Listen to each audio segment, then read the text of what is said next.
महापालिकेचा कारभार सवालात, चुकीची बिलं, नागरिकांचा संताप। सांगली मिरज कुपवाडमध्ये पाणी बिलांचा घोळ, नागरिक हैराण।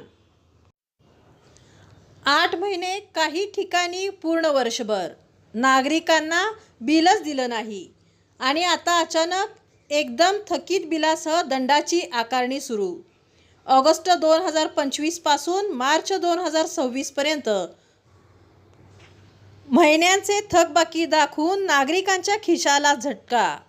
इतकंच नाही, मार्च ते जुलै 2025चं बिल चालू बिल म्हणून दाखवण्याचा प्रकार। नियम काय सांगतो?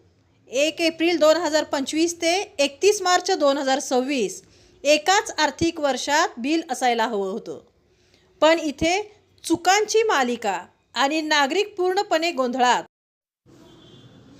कोणी म्हणतं आम्ही आधीच बिल भरलं, कोणी रांगेत उभं राहून नंबर सोडून परत जाते। महापालिकेने वेळेवर बिल दिलं नाही, पण दंड मात्र आकारतोय। ही कोणती न्यायव्यवस्था? मार्च महिना आर्थिक अडचणीचा काळ आणि त्यातच 8 महिन्यांचं बिल एकदम।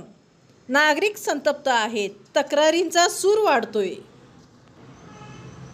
हा घोळ की जाणीवपूर्वक दुर्लक्ष? उत्तर कोण देणार?